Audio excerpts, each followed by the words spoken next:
I'm Paul DeBecker from DB Tuned. On today's tech tip, we're going to be replacing the factory fuel pump on a 2006 Subaru STI with a high flow Walbro unit. In order to gain access to the fuel pump, which is located in the trunk compartment, we have to pull the back seats out. The way you do that, pull the plastic caps off of the lower seat cushion retaining bracket here and here. Remove the bolts.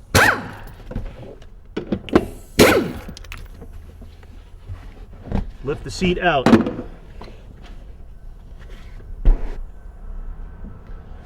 What I do, assuming the roof of the car is clean, is lay the seat carefully onto the roof of the car. Back in the car, you have to remove the 3 bolts that secure the seat back portion to the car. Here, here, and here. Lift up on the seat, pull it out. Fold this panel back, lift up on the trunk carpet. The fuel pump is underneath this hatch right here. To gain access to the fuel pump is a Phillips screwdriver. Spray it off. Once the top of the sending unit is clean, remove the electrical connector. This is your fuel out. This is your fuel in. This is the fuel tank vent. This fuel line is going to be under pressure. What I suggest doing is putting your hand over it, put a rag over it, pinch these together, slide this connector off. Then on the fuel return, the same. Then for the fuel tank vent, I use these pliers, slide the clip out of the way,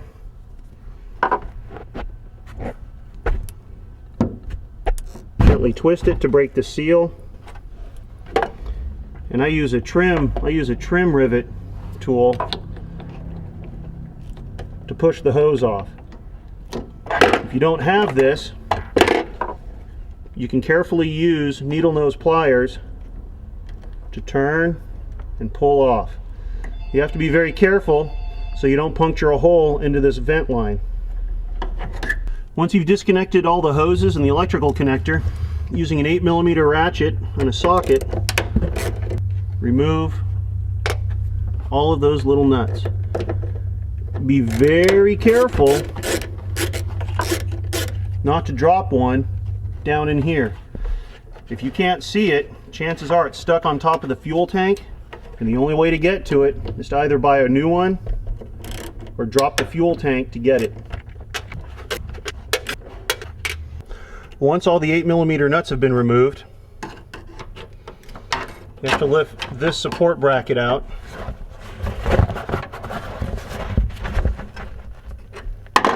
Carefully lift up on the fuel tank sending unit.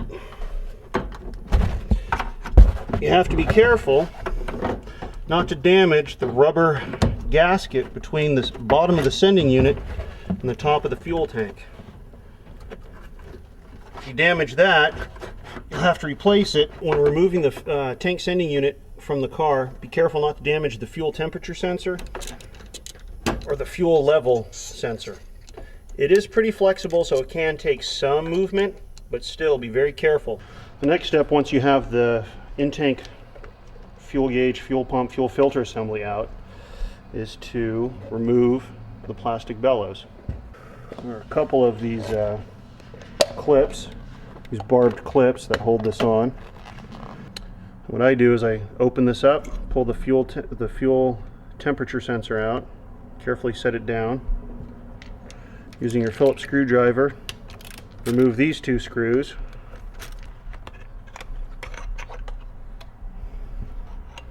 Using pliers, remove this clip. Using this hook tool, you can insert it in between the hose, pointed side away from the hose, and work it around like this to help break the seal. Pull that out of the way. This particular unit has an in-tank fuel filter. If you have an older car, most likely a 2-liter turbocharged Subaru, it will not have this. In order to change this out, carefully remove this screw, carefully put this off to the side, remove this screw. The fuel pump comes out. Using a small bladed screwdriver or a hook tool, push down on the captive friction clip. With your pliers, remove this hose clamp, again using your hook tool.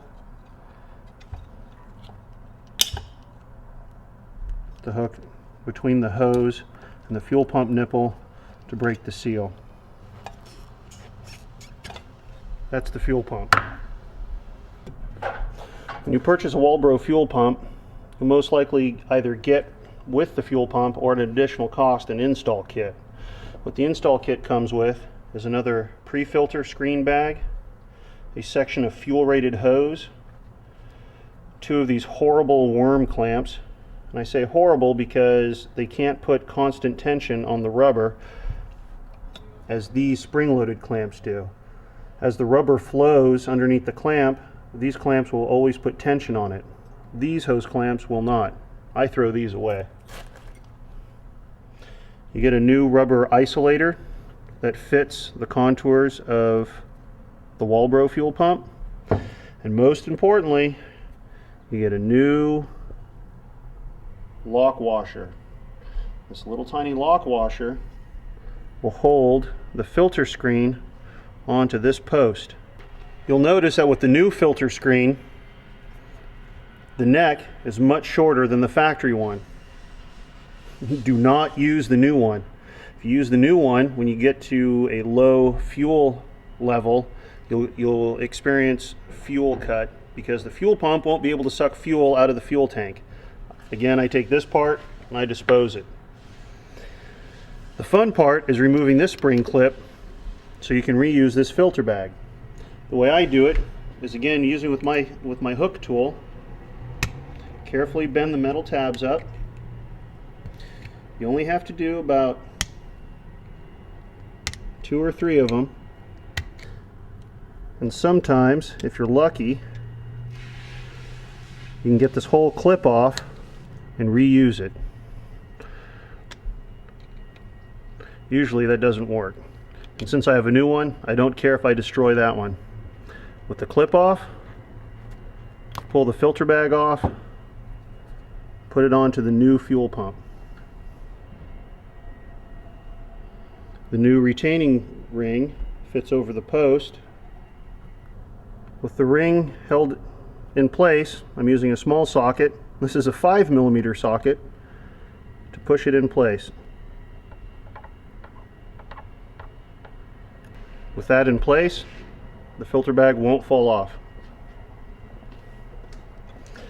As this is a low mileage vehicle, I've decided not to change the section of fuel line right here. If your vehicle is more than a few years old or the hose looks cracked regardless of age, go ahead and replace it. But continue to use the factory spring clamps.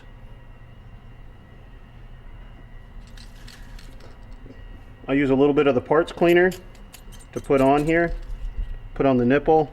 It makes sliding onto the rubber hose that much easier. The electrical connector from the factory fits right on to the Walbro pump.